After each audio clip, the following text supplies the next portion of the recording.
I'll get into kind of the full transparency of that just really quickly before we get to the theme that I want to talk about today. I have had a lot going on in these last couple months. I started OCD Peers, which is a group-based practice. We run groups every single day. People internationally attend.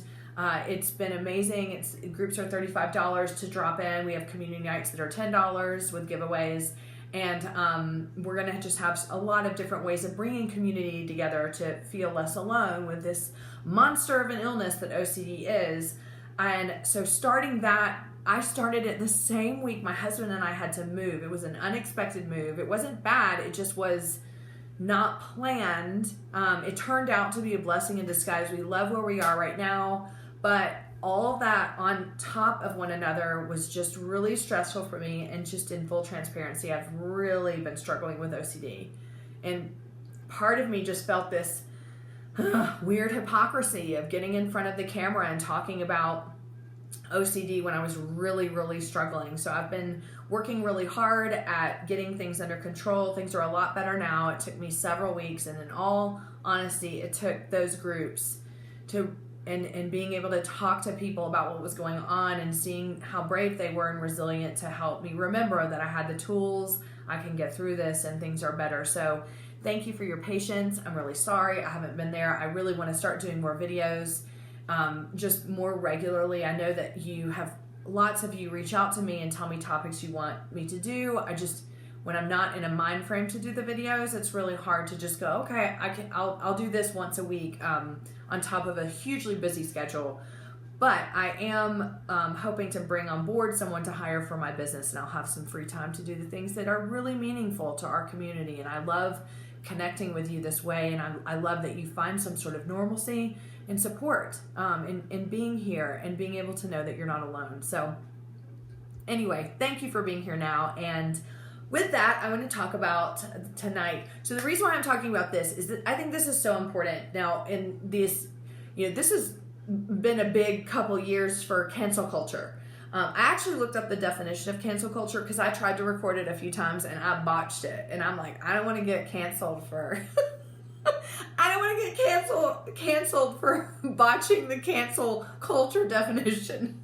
So here we go. So cancel culture is the popular practice of withdrawing support for and canceling public figures and companies after they've done or said something considered objectionable or offensive. And it's typically on social media. And interestingly enough, they label it as a form of group shaming. So cancel culture has been really hard to watch. It's hard to watch on the one hand because shame is just so hard to watch in real time. As we all know with OCD, shame is a huge part of our experience. And I don't know about you, but I can detect shame like it is it is just on my radar. And so, it's hard to watch cancel culture with people, even though there are things that people they're not accountable for, and they're not thinking, or things come to light about people that they've done, and it is one of those things where it's just like things have caught up to you. So I have a lot of opinions about it, but I don't want to get into that. I really want to talk about the video tonight and why cancel culture is something that people with OCD really struggle with. Now, I posted this on Instagram a few weeks ago, maybe more than a few weeks. It may have been a month and a half or so. And I got a ton of response. People were like, thank you for posting about this. And I actually didn't really know that this was a thing until someone brought it up in group. And I was like, oh, and I'll explain kind of how it relates to me. But when I heard about it, I was like, oh my gosh, thank goodness that, other people feel this way, only to find out a lot of people feel this way. So when we talk about culture, cancel culture, cancel culture, and we're looking at it as what this definition said in itself, it's public shaming. That is terrifying, isn't it? It's terrifying for those of us who have lived with a disorder, first of all, that we manage to hide from people, especially because of the themes, the content, and we're terrified of the shame because we already are shaming ourselves enough, right? And then we think about, and a lot of time that we spend in this illness is keeping it from other people because we're so afraid of the shame it's going to bring.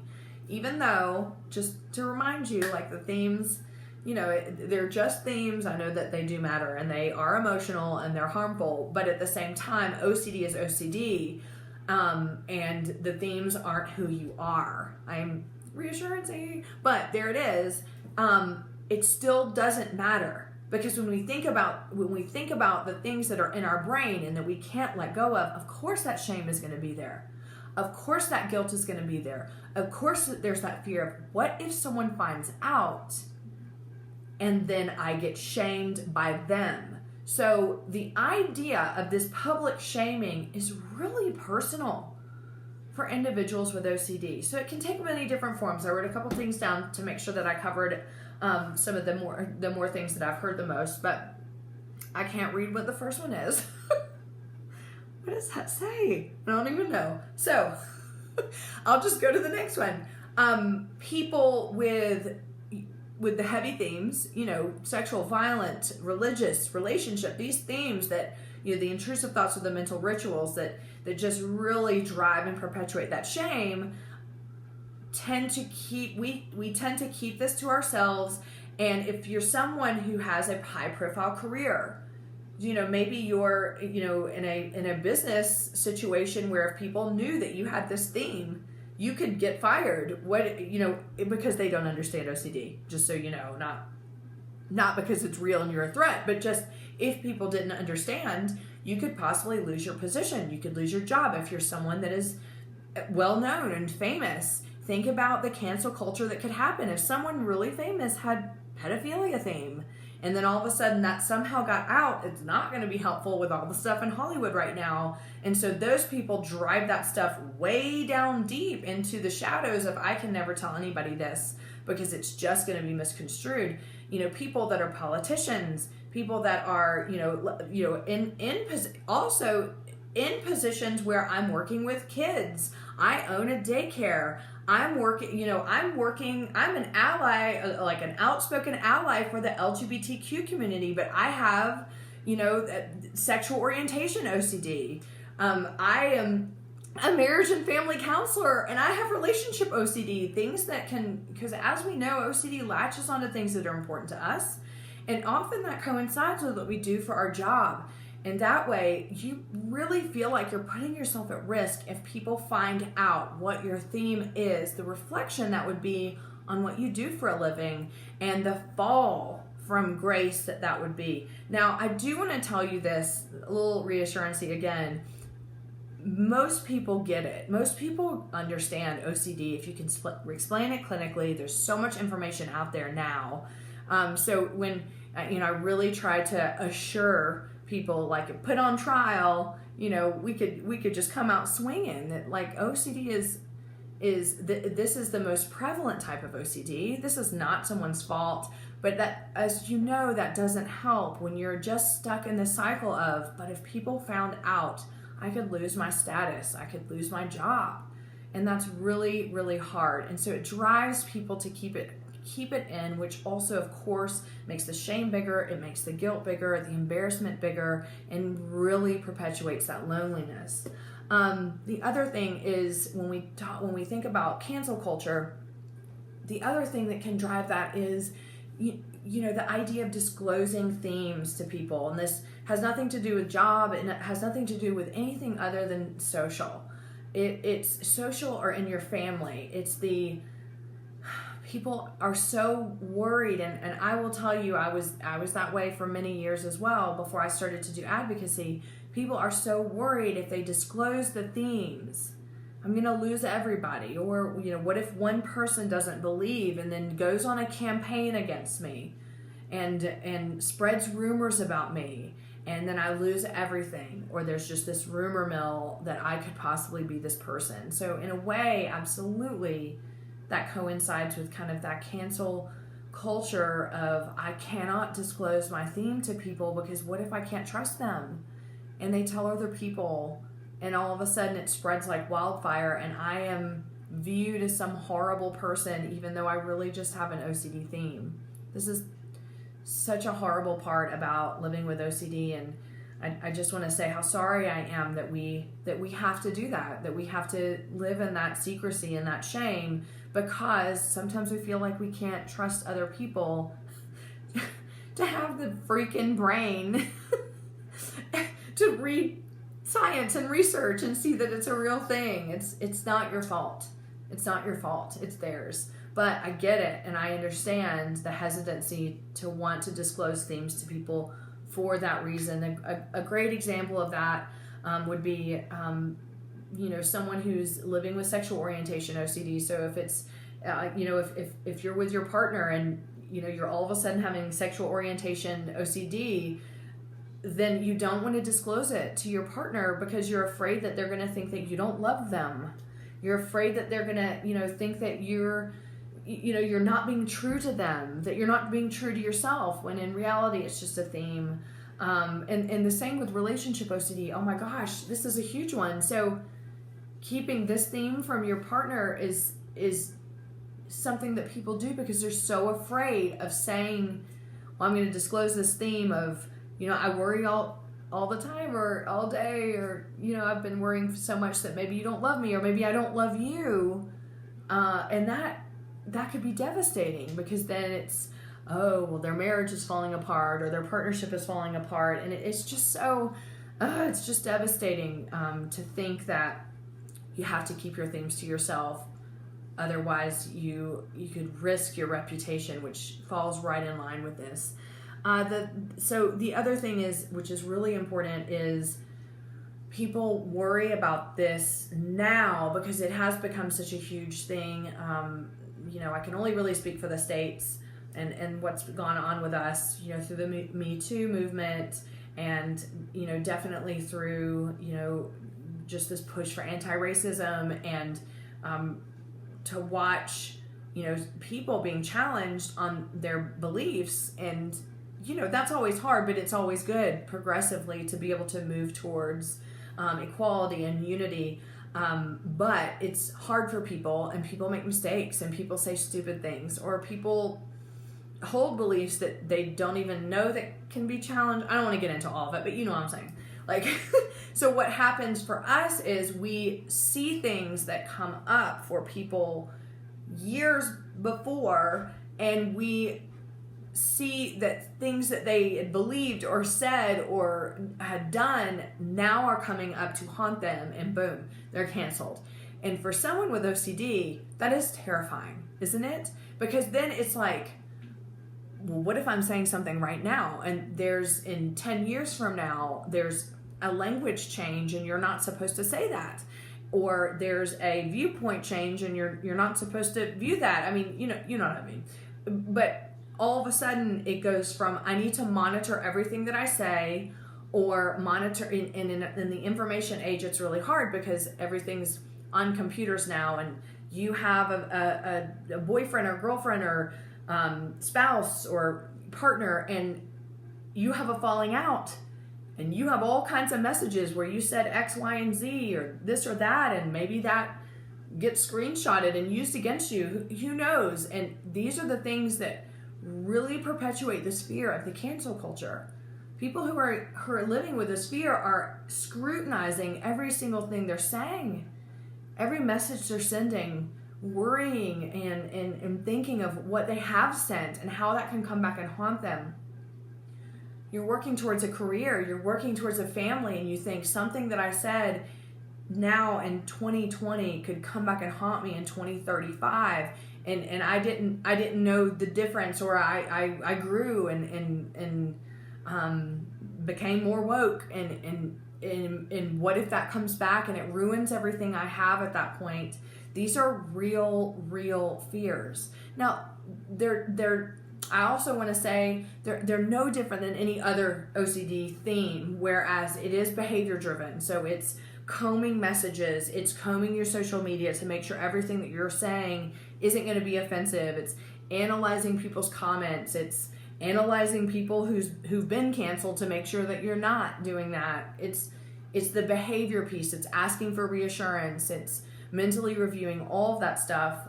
But I just wanted to emphasize that this is a thing, And if you're experiencing this, that you're really not alone. I know, and it probably feels, here's the thing. When I first heard about it in the group and it came up, I was like, oh, and I'll say it, and I'll just share with you a little bit why for me it felt good to hear that this wasn't a thing is, I'm an advocate. Y'all know how I am. I don't edit my videos. Like I did once when I said something, and thank goodness for this community, and someone spoke up and said, you said something really offensive. And I was so grateful to be able to go back and edit that out, right? And without like it blowing up in the comments about what a bitch I am or whatever, even though I didn't know. I'm so grateful for the community for that. But, we're talking about some really in-depth stuff. When it comes to OCD, I'm talking about pedophilia themes. I'm talking about harm and murder themes and things like that. Things that I have really struggled with sometimes to think if the wrong person gets hold of the videos and doesn't understand because they just aren't going to take the time to understand. Because I'm pretty sure I communicate them as best I can in regards to OCD. But if they do, and it comes out that, or they try to spin it in a way of this isn't about OCD and I'm a pedophile sympathizer or whatever, like that could be detrimental. I will say at the end of the day, I've never let it go too far because the community is so important to me.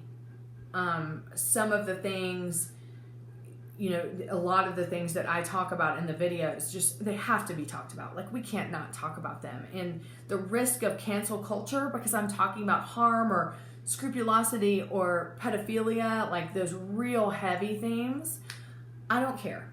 I mean, I really don't. It's so much more important to find people and let them know that this is OCD and that they're not alone versus me ever worrying about whether or not that's going to get me canceled. So I do want you to know that that's my commitment to the community, but it's still something that crosses my mind. Sometimes language changes a lot. I know there's a lot of videos that I've used the term or the acronym HOCD. I've said things before that could be offensive to the LGBTQ community and have been in talks with some very trusted colleagues of mine who are part of that community to make sure that we're taking all precautions, that I'm not crossing that line to hurt that community in being able to advocate for the community that's suffering with sexual orientation OCD. And sure, that crosses my mind. Like in 10, 15 years from now, someone watches my video and goes, who's this insensitive cunty girl that's saying this stuff? But at the same time, it's important to make sure that I'm reaching the people that need to hear, but it's also important to be aware of what we're saying and how we're saying it, especially since things can change so quickly in how we're communicating things. So that's kind of my investment in it and sometimes how I get wrapped up in it. But I want to tell you, it's a very, very real fear for people, especially in the information age where you feel like everything, you're like talking to your friend over here about buying a kayak and then you go on Facebook and it's like, oh, kayaks for sale. And you're like, what? Like, how in the world did that happen? So it can get really scary and we can get really wrapped up. So I just want to conclude with, look, this is not any different than any other theme. This just takes a lot of practice doing exposure response prevention therapy or acceptance commitment therapy with ERP. It takes practice to be able to recognize what the behaviors are around it. Every one of us takes the risk of being canceled, right? I mean, every one of us takes the risk that we've said something, that I've said something on this video that, I could wake up in a few days and have, thousands of people shaming me. But we have to take the risk and live with the uncertainty. And my hope is that, for any of you listening to this and for myself is, the best thing that we can do is just, if that were to happen the same way, if any other intrusive thought, like we just have to project in the future of like, if that happens, I'll deal with it then. The same way of if cancel culture happens, I'll deal with it then. We can't spend every moment of every day trying to come up with a solution before something has happened, because that is when OCD ruins our life. And we can't let that happen because you have a whole life to live and you deserve to walk in that life and experience joy and love and friendship and self-love and self-compassion. So with that, I just want to conclude. I also want to tell you, if you want to join one of our groups, we run them daily. We run them at different times of the day to try to help provide groups for European time zones, Australia, New Zealand, Africa, South Africa, any of the Middle Eastern countries, Mexico, Canada. We try to run them in at different times so everybody can attend, and we're really trying to be thoughtful about that. And we're running themed groups, and we're running groups that are just kind of catch-all groups. Like tonight, I ran a grief and healing group, and then we do a community time. I think that's closed for tomorrow, but look for another one in 2 weeks. We also have a friends and family group that runs every other week. So would love to see you there to give you the support. It's $35 to drop into a group. It's $10 for community time.